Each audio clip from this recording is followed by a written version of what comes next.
Boa noite! Neste vídeo, iremos relembrar quanto usaremos cosseno e quanto usaremos seno na decomposição de vetores. Esse conteúdo foi abordado em sala, porém percebi que alguns alunos ainda estão com dificuldade. Para decompor um vetor, é importante saber reconhecer o cateto oposto, o cateto adjacente e a hipotenusa. Então, vamos iniciar analisando esses dois triângulos. Cada um possui o θ representando um ângulo diferente. No primeiro, o θ vai estar representando esse ângulo aqui. Com relação a esse ângulo, o cateto oposto, ou seja, o lado oposto ao ângulo, será este lado. E o cateto adjacente, ou seja, o lado juntinho do ângulo, vai ser esse de baixo.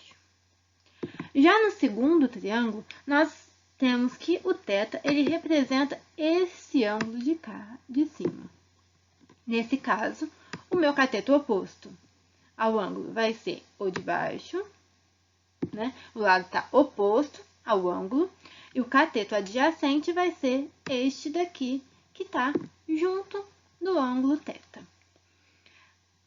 Sabendo identificar qual que é o cateto oposto, qual que é o cateto adjacente e qual que é a hipotenusa, né, que seria o maior lado do meu triângulo, eu posso calcular o seno, o cosseno e a tangente, que são as razões trigonométricas.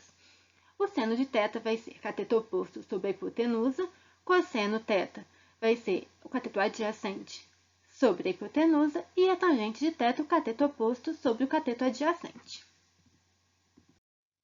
Considerando um vetor força com intensidade F, que faz um ângulo θx com eixo x e um ângulo θy com eixo y, vamos identificar quando usar seno e quando usar cosseno para determinar as componentes fx e fy desse vetor. Vimos anteriormente que a razão trigonométrica a ser usada para cada componente fx e fy vai depender do ângulo utilizado. Então, considerando o ângulo θx, primeiro devemos criar uma linha entre o vetor força e o eixo x, fechando o triângulo a ser analisado. Ao fechar esse triângulo, podemos observar que o lado oposto ao ângulo θx, ele tem o tamanho da componente fy, e o cateto adjacente tem o tamanho de fx.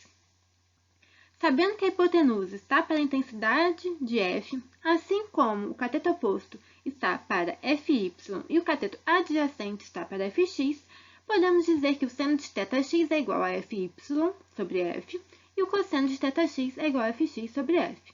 Colocando Fx e Fy em evidência, temos que Fy é igual a F seno de θx e Fx é igual a F cosseno de θx.